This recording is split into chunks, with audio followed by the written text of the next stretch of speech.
So you've probably seen that Game Grumps compilations are everywhere these days, right? But in the early years, there were really only a few people compiling, like Applesgosh comes to mind. And laughter compilations specifically weren't really a thing yet, which makes sense. Very early Game Grumps episodes were kind of energetic and giggly all throughout. Wow, look at all these guys. God, it's like a clown car. Yeah, it's like a clown helicopter. It's like even smaller than your Jeep. Yeah, it's true. And it like tries to pick off the ground and it's like... Glittery Jim! Tell Fat Steve to get the hell out of here. I don't know why my parents named me that! They're not fat! Yeah, Dan and Aaron's earliest episodes were basically a first date, and it's unbelievably cute as they chuckle along with each other and try to find their flow. Like, come on, he didn't even give me a chance! This young cur was hardly worth my effort. Now I'm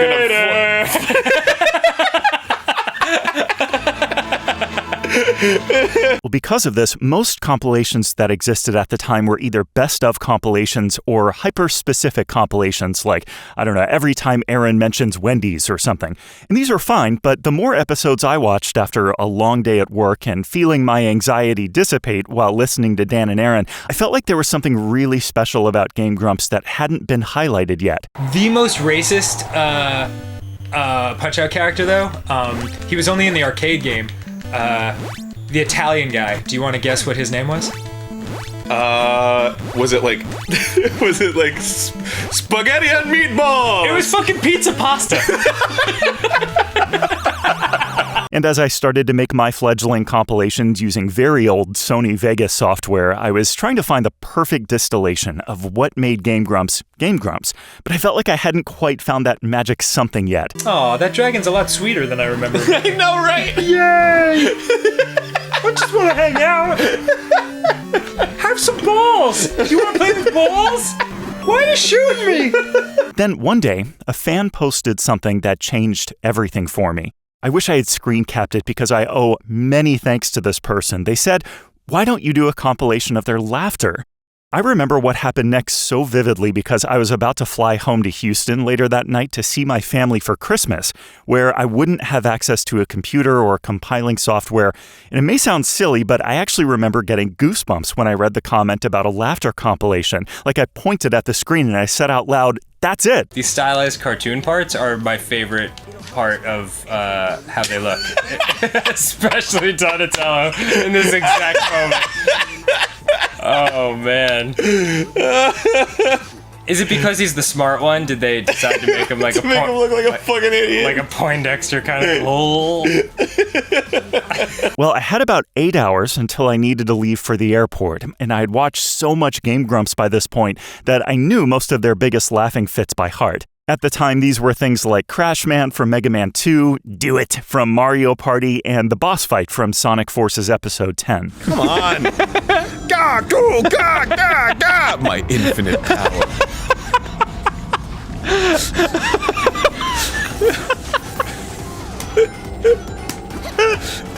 Oh my fucking God.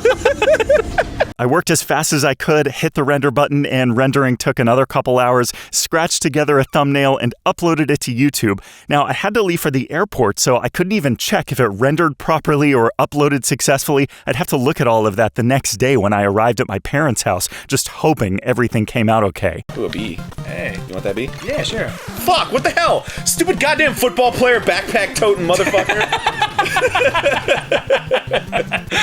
Now, my compilations up to this point had maybe 20,000 views, 50,000, maybe one broke 100,000. The laughter compilation, by the end of Christmas Day, it had over 500,000 views. Within a week, it had over 1 million. It was one of those things in retrospect where I think, oh, of course, it's their laughter that's so fun to watch and again. How did I miss that? In fact, someone commented on a Reddit post I made asking about what people love about Dan. They wrote, "His voice calms me down when I'm stressed or sad." And I'm just talking about him speaking. His singing voice could be a whole essay for me. His voice is just nice for me to listen to, and his laugh is adorable. Someone else commented on a post where I asked about Aaron. They said, "His laughing always makes my day, even the fake ones, like Queenie with a Peenie," and I love this clip too. Oh yes, by all means, oh yes. And then he just stands right next to him in the elevator, like awkwardly. After he's like really rude to him. Oh, cool, our glitch is gone. Come on, Queenie. Yeah. Queenie with a peenie. Dude, so proud of yourself.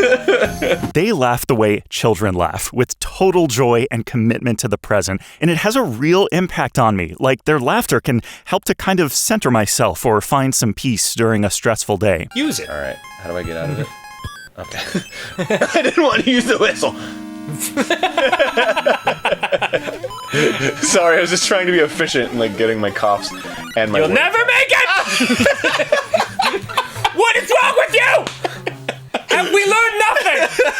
In the coming months after this compilation, several sort of knockoff versions began to crop up, like uncontrollable laughter and spontaneous laughter, etc. In fact, as I was scrolling through old Game Grumps videos, I realized that the first ever fan-submitted compilation they published was one of these. Then later they published the OG Laughing Fits videos I submitted.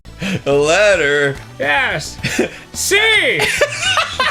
For cranberries.